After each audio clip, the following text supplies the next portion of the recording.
This episode is powered by British Gas, who we are buzzing to announce have joined the Daly Brightness team as our new partners, which is perfect timing because Sundays are our favourite day of the week. Yeah, everyone's switching on for kick-off. Kettle, telly, the lot. But with peak save from British Gas, customers can take advantage of half-price electricity every Sunday from 11 a.m. to 4 p.m.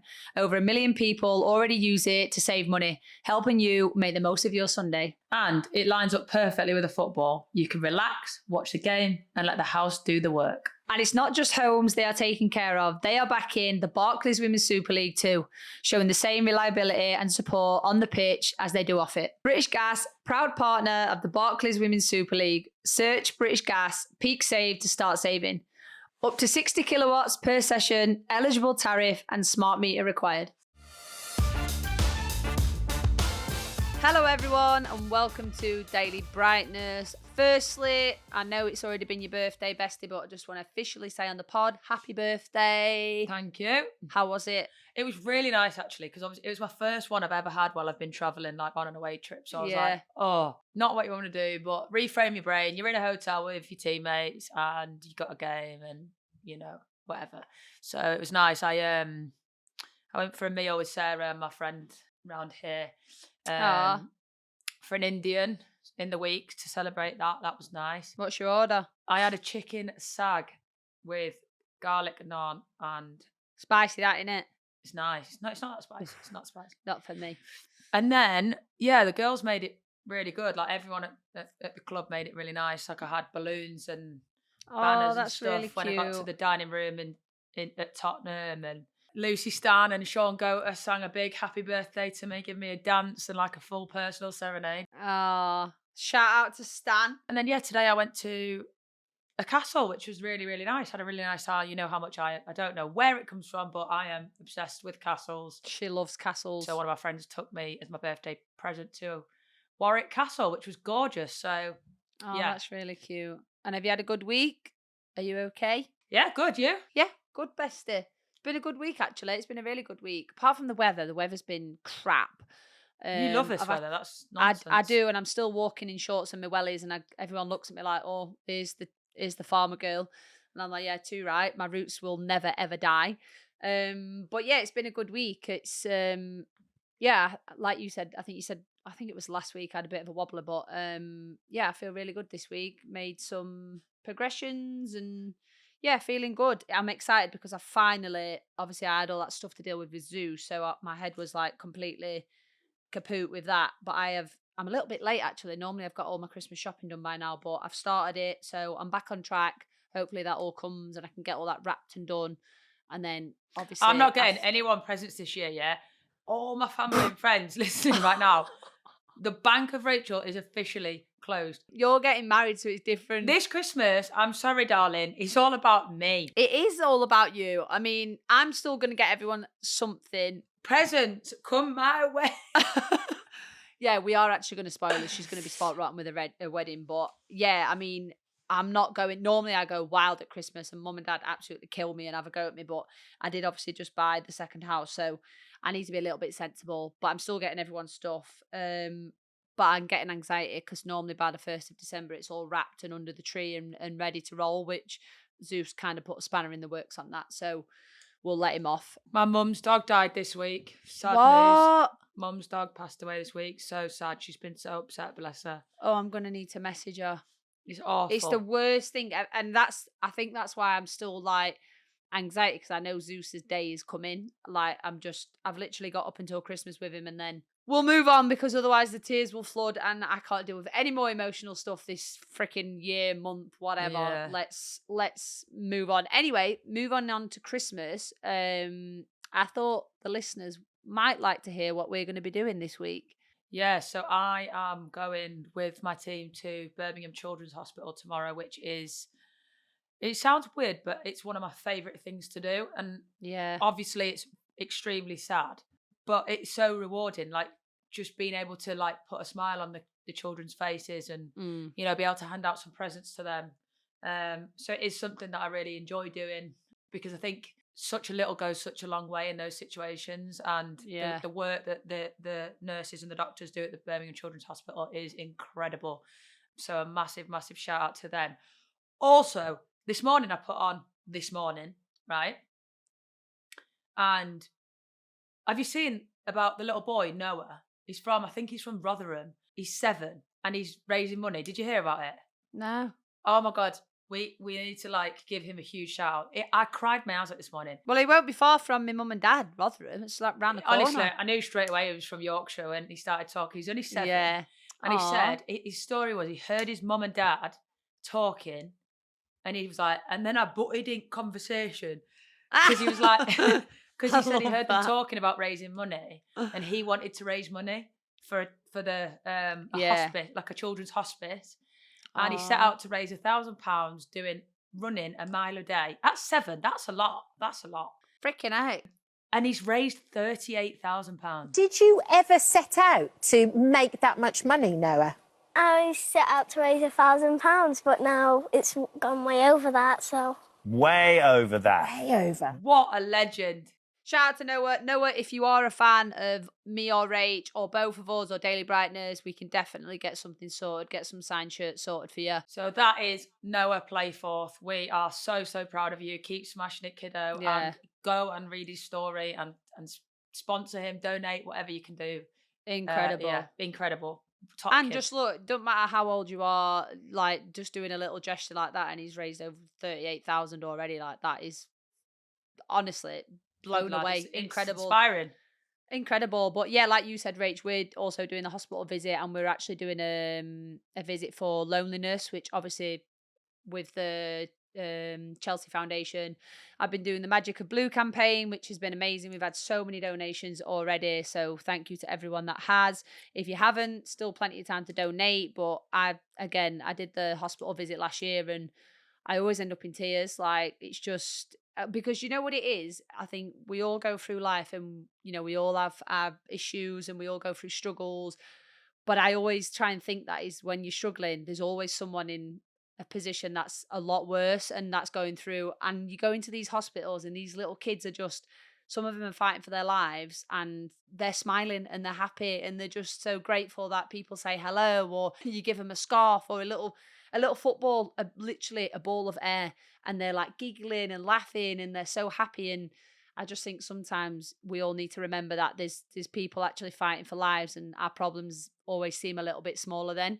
That's not to say they're not valid and you can't be suffering, but it really is a bit of a wake-up call doing the hospital visits. And you just come away feeling so like happy and like you've made a difference to someone, like that little kid that's fighting for their lives, and they're just so grateful for a hello. And special moment actually the other day at training from the hospital visit last year, there was a little boy and he came with the foundation the other day to training and he was literally so poorly last year, and now he's like, you should see his face, it's just filled with happiness and love and laughter. And he came to training and he was kicking a ball around and he remembered who I was and gave me like a massive hug. And I was just like, oh my God, like I would do anything to keep making a difference like that. And yeah, I'm really looking forward to doing the visits again. That's what that Noah said. It's so cute. They showed a clip of him and he was like, I've got a new friend called Logan, and he made this friend at the hospice who is non-verbal. And he runs with him, like he pushes him and runs.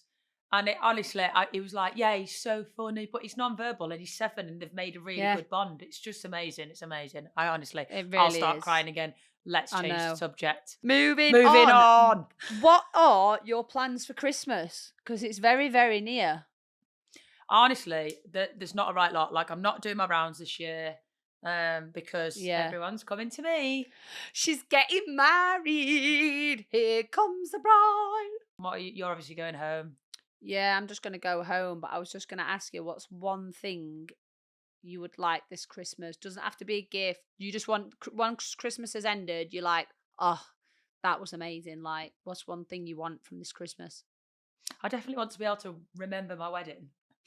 Oh, bestie, I'll make sure you remember it with pictures and videos. No, do you know what? I think I really want to make the most of spending time with my family and friends this year. Yeah. Because I think it's always quite a rush. You've got to go here, you've got to go there, you've got to do this, you've got to do that. And I always find nobody comes to me. It's quite nice that you're not going to have to travel. I'm excited to not have to travel. Like once I'm at home, I'm there and I'm set and I'm at base camp for a little bit. Yeah. But yeah, that'll be nice. I think you deserve that as well. I'm really looking forward to it for you. Right, moving on. Let's talk about the Men's World Cup draw. I actually didn't watch it. No, I didn't, but I've seen a lot on social media. Yeah, I've seen a few clips. That's all I'll say on the matter. And I didn't expect to see what I saw, to be honest.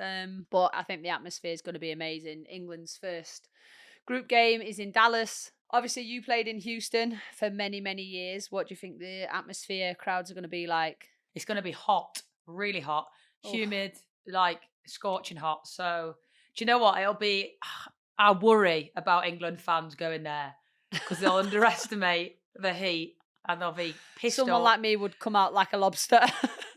Dallas is a cool city. I didn't spend so much time there. Obviously, just Houston.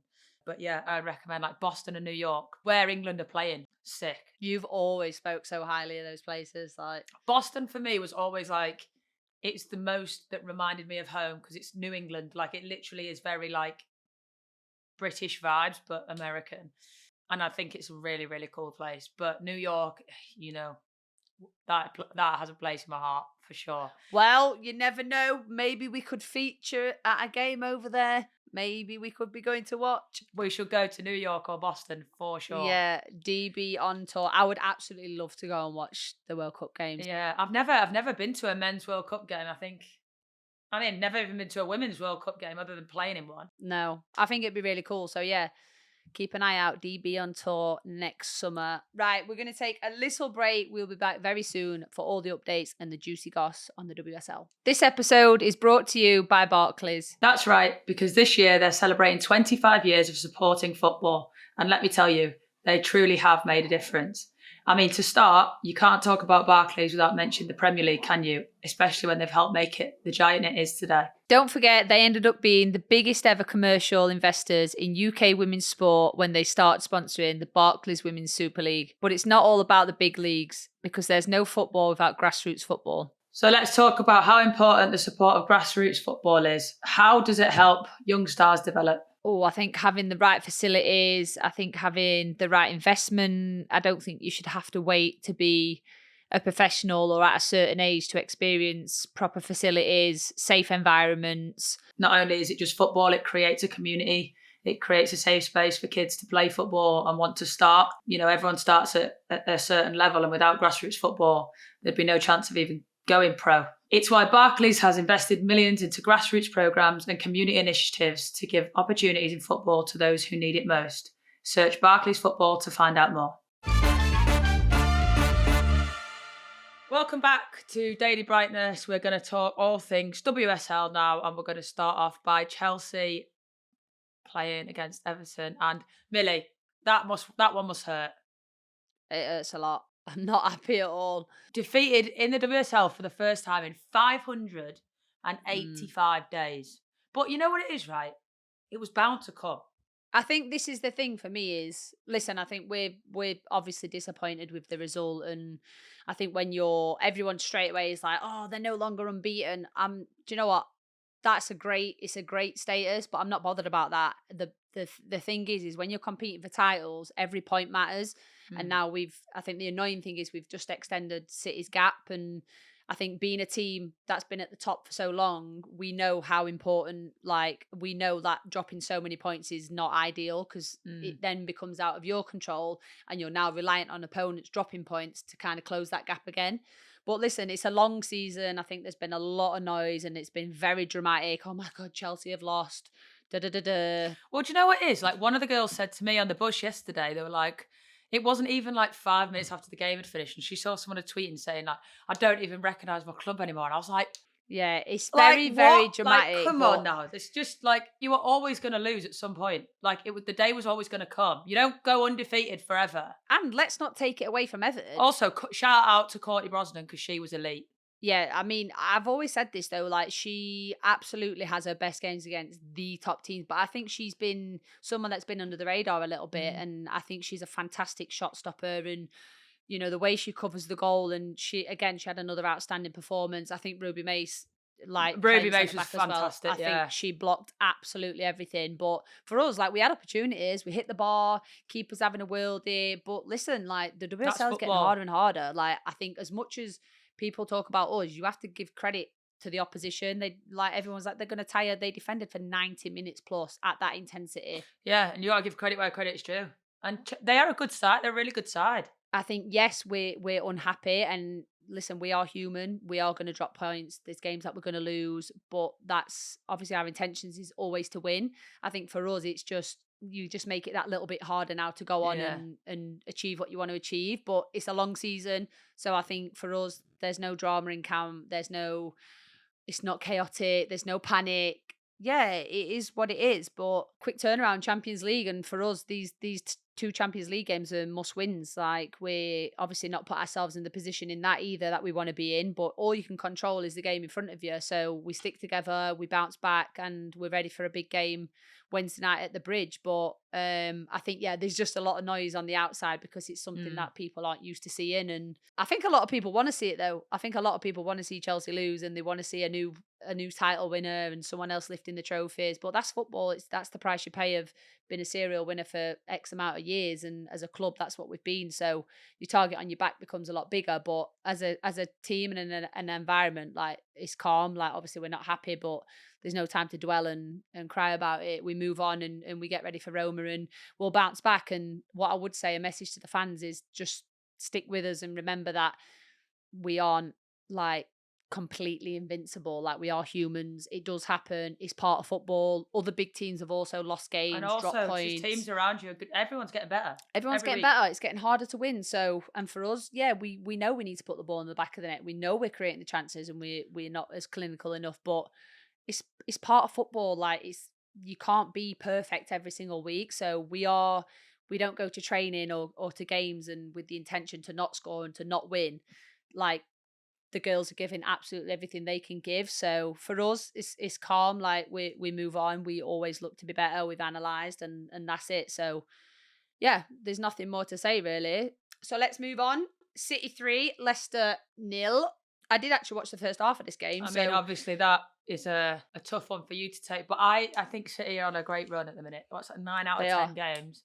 I mean, it's a massive positive to have Carolyn back because I think she is an absolute baller. Played against her a few times in America and I was just like, this girl's got it. Like she does. She has a little bit of everything as well. But I will shout out to Leicester. I think for a large period of the game, until obviously City got their first goal, they were extremely stubborn to play against, which I know that from playing against them. But I think they're just tired, and then gaps open up and City bring on players like Carolyn and then the quality just shines through. So I would agree. I think they're in fantastic form and they've got this real momentum about them at the minute. It's a tough one, isn't it? I didn't get to watch the game, but I think Leicester are such a solid defensive team, and they do really well to stop teams doing what they want to do. But I think City, they have that like next gear that is just, I think we're starting to see a lot more recently. But anyway, London City got beat by Brighton. Now that was another one. That was one of them ones where I just can't call. Scoring one early for Brighton, like defending then for 85 minutes. It's a tough thing to do, especially at London City. Well, looking at the stats, London City had ample opportunity to score. They had 14 shots, 5 on target, compared to Brighton, who had 8 shots and 3 on target. So, all right, Stato. Oh, well, just letting you know, stats matter. But yeah, it's whoever puts the ball in the back of the net. But again, it's one of these things, right, where I hate when people look where people are in the table.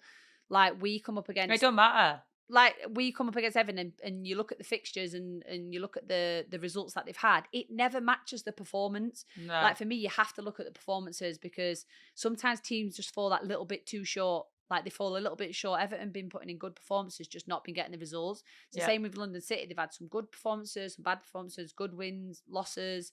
I just don't think you can look at the table. I think you have to take the game as it is in front of you. Yeah. Ooh. And you have to appreciate. But yeah, I agree. I don't think I could have called that one. But I like that. I like that it's exciting. Yeah, me too. Moving on to Besties team. Spurs 2, Villa 1. How was the game? It was a weird one, right? Because I think it felt almost like a bit cagey. Like it was a bit transitional. Like it was almost like they had a bit of a momentum, then we had a bit of momentum, and then it was fine. Like we were doing well. It was absolutely fine. But obviously, unfortunate for us, we got a red card. Well, they scored in stoppage time, didn't they? So that's a heavy blow to take when teams score then. We went down to 10 with about, I want to say about 25 minutes to go. Bloody hell, that's a long time. Yeah, so obviously away at Tottenham is always a hard place to go. They're flying, so it was like a slog trying to, do that with 10 players. Kirsty then went on and scored. She's in great form at the minute. Scored, I think, 4 in the last 6. So shout out to Kirsty Hansen. A great little solo run from her and then a finish. Very Kirsty-esque. Pace, legend. Pure power. But then literally a minute later, Beth England scored. That was frustrating because it's like to go one up. Yeah. To then get all excited and then concede. I think that's like kind of where we probably needed to be a bit more like, right. Game management. Yeah. Ultimately they did well to and they're in a really good place, Spurs. They're a hard team. And it was a fantastic header from Beth. Typical Beth England header. And then 95th minute. Absolutely gutted. Honestly, I actually could have cried yesterday because I was just like, it's so frustrating when, like, as a team, you've worked so hard. Yeah. And like everyone has defended like really, really well. Everyone's fought for each other. Like you felt that bite from the team. Then it's like, oh shit, we just lost. But it was a decent finish from Olivia Holt, who, by the way, I think is an incredible player. Yeah, she had a really good season so far. But yeah, for me, just the most important thing out of that game was sending my best wishes to Jess Naz. It was horrible to see, and not nice for anyone to go down like that. So we're wishing you all the best if you're listening. So we're sending all of our love. So moving on, Man United 2, West Ham 1. Oh my God, did you see West Ham's goal? Overhead bicycle kick. But I think she's one of those players, that Shakira Martinez. Yeah. Like, she's got that like edge. Another close game, to be fair, really close. Obviously, when I last clicked it on, it was 1-1, and I think West Ham are picking up. I think they're starting to gain a little bit of momentum. But again, they're a really hard team, and another prime example. Not many points on the board, but really hard to play against. Like really gritty. Now starting to find a little bit of form in front of goal, putting the ball in the back of the net. But I think United have still got that edge and that grit to power on, find a way to win. And yeah, it's tasty though. The league is very, very tasty. It's heating up. Ooh. Next game, last game, we've got Arsenal 2, Liverpool 1. Olivia Smith firing home first against the former club. Finish that. She's done that a couple of times now, that sort of finish. A late win for Arsenal. Very late. But again, Liverpool are one of those teams right now. We've got them on Thursday night, and I think that they're picking up a good form at the minute. I say form as in like they're not really winning many, but they're right up there every time. It's like I think they'll be disappointed not to come away with something from that game because I think they actually played really, really well. And I think they had opportunities, but yeah, I think they will be disappointed because they're, again, like you said, they're putting in the effort, they're getting the performances, they're just not quite getting the results. But I think, again, a very dangerous team, and I honestly just don't think you can underestimate anyone. No, but Liverpool have been hit a lot with injuries this year, and also, again, we need to remember the fact that they lost their former coach this year, and that has a lasting effect on people. Like, that's not something that just goes away. Like losing Matt Beard was tragic, and it shouldn't just be forgotten about. People thinking why they're not getting results. Like, there's so many factors that could go into that. No, got a new manager, had a lot of injuries, lost Olivia Smith, which is a huge loss. Yeah, she was a key player for them. Overall, a good result for Arsenal. Probably a frustrating one for Liverpool, but I think that's you just got to find a way to win. It's points on the table. That's what you need. I think just on that game, I think obviously today we saw a statement come out for one of Liverpool's players, Marie, and I think it's just really important. She'd been dealing with a man that was abusing her, sending abusive messages. He actually pleaded guilty and was arrested. And I think it's just a strong message, again, that as players and as people, if you are experiencing abuse on social media, to speak up about it, because there is help out there and things can be done. I think that's a prime example. But again, just what are people doing? What are you thinking? Like, why? I don't understand. Like, why is it necessary? Also, was it worth it, mate? If you can't be nice on social media, just come off it. Just honestly come off it. I'm not sure. I just don't understand. Like, also, that individual is recovering from an ACL. Like, she's already going through enough. I don't think it's necessary to abuse anyone And then on top of that, we are actually human as players. Like we have a heart. I'm not sure if you know, but we do have a heart. We're not robotic. We're not made of steel. Like cracks will start to appear and it does affect us. And you don't know what that mental health can then go on to do. There's things when people suffer with mental health, there's consequences that come with that. Some people don't then want to be on earth. They don't want to be a part of this world. And that is the extent. And I know it seems very dark to say that, but that is the extent that we're I can't say it enough, and I just don't understand how you could sit there and abuse someone knowing that that could be the outcome. Like, what you want that? Do you want to live with that for the rest of your life? Like, I just don't get it, and I'm going to keep calling social media platforms out. Do better. Do better. Sort out the trolls. Sort out the abusive comments. Like, sort it out. You've got people who don't even have a profile picture, sitting behind a keyboard, sitting behind a screen, abusing people constantly every single day. Like, when is enough going to be enough? Like, I don't get it. So I'm glad he's been arrested. And I hope everybody else that's out there doing the same thing is going to face the consequences, because it's just not acceptable. Like, it's not acceptable to do it to someone that works a normal 9 to 5, let alone an athlete. Like, what is the difference? I don't understand. Like, we're just out here trying to do our best as people, do our best as players. I don't get it. Like, if you can't, just come off social media. Do you know what? Just delete it all. But I think the important message from that is, if you are getting abused, Speak you have up. got people to support you and speak up. And Marie's obviously done the right thing. So anyway, moving on. Let's talk about block and delete. We have got some from our fans, which is amazing. Love this. So the first one is from Tia. Ironing your clothes for them to get creased again. I absolutely, massively agree. Because you know what's annoying? You iron your clothes, you sit in the car, you put your seatbelt on. Oh my God. Do you know what I've just had a thought of? What? How stressed you're going to be on your wedding day. No, I've got a steamer travelling around with me, don't worry. But Bestie, do you think I'm following you around with that steamer? Someone will, if you won't. I will. But yeah, absolutely, Tia, I completely agree with that. It's the most annoying thing ever. You get out and you're like, oh, brilliant. Now I've got to have a picture of a creased outfit. People are going to think, God, she was lazy. She didn't iron her outfit. I usually say, have you had a fight with your iron this morning? Dad joke. I will say, though, I do like ironing. I find it very therapeutic. I do too. Me too. I love it. Okay, next, Amelia, awkward silences. Oh, God, they're awful. I feel like I overtalk if it's silent. I'm like, Get rid of them. Get rid of them. Helen, customers who take money from their bra at my desk. What? Does that mean, like, if they're paying for something, they just go? Whip it out. Yeah, don't like that. Oh, imagine sweaty notes coming out of your bra. Ugh, not into that. I'd actually hand the money back and be like, are you sure? Or what you're going to do, give the change, just lick the note. There you go. Gross, unhygienic, banish from the castle. Take that out, Helen. We preach that one. Take that out. Rach, what's your block and delete for this week? Mine is, right, the cold weather just ruining my tyres. Like, every day I get in, it's like, check tyre pressure at your earliest convenience. I check it every pissing day. And I pump them up and they get flat again. And it's always the weather. They just knock it down a little bit. It flashes up on my screen, winds me up. The van's tyre popped already, so I had to get someone out to come and fix that. It's just, I'm not here for that. I'm sick of it. Expense after expense after expense. Block and delete, cold weather, making tyres go to shit. You? Curbs. And I don't want anyone coming for me. Don't say, oh, you can't drive. I'm actually a very good driver. And for all those out there that say, female drivers are shit. No, I'm a very good driver. I actually could be an F1 driver, thank you very much. But curbs that are like harsh. Very, very harsh. I clipped it today.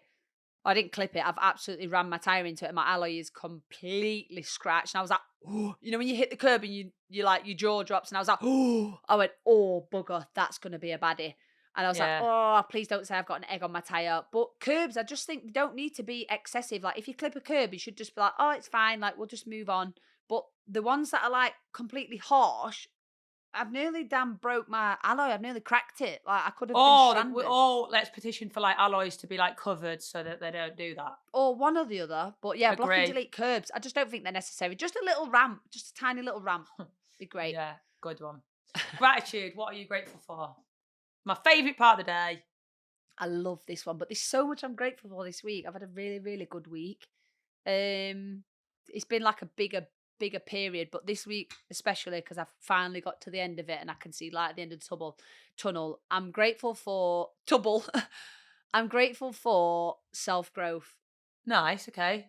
It's really, really hard to do because I think you have to really look like within and kind of pick out things that it's hard to say things that you're not happy with about yourself or you're not quite getting right. But yeah, this week in particular, I've and it will all come to light soon. I'll kind of explain everything, but yeah, I think going through self-growth, and this week has been like I finally got to the end of it and I can finally like start my process. And yeah, I feel I'm one, really proud of myself for it, and two, I'm really grateful for the people around me that have helped kind of, have helped me through it and helped me get to where I need to get to. So I feel like a really big weight off my shoulders, and yeah, I'm grateful for that. Self-growth, Millie, love it. Love that, going into the new year. What's That's yours? exactly what we like. Mine is, do you know what? I'm grateful for another year of life. My birthday. Love that. I think getting older is a privilege, and Bit scary, isn't it? it's very scary, but also it's another year that you all get stuck with me, and yeah, living is a privilege. So Can we just say that we're actually not old? I just want to. I mean, I am. No, in football, people think we're old, but in life, we're really not. We're so young. So, you know what? We need to stop saying we're old. We're not. It's a mindset. I feel 25. I feel about 8, so it's great. But guys, thank you so much for listening to Daly Brightness. Thank you to everyone that subscribed. If you haven't, Rachel, Press the damn button. Oh my God. We are so in sync. But guys, thank you so much for your support. We really do hope you are loving the pod. Also, if there's anything you want us to discuss or anything you want us to chat about, please keep sending your messages and we would love to have a chat about all those topics. Sending your questions for Thursday's Q&A. Goodbye from me. Goodbye from me. Lots of love this week.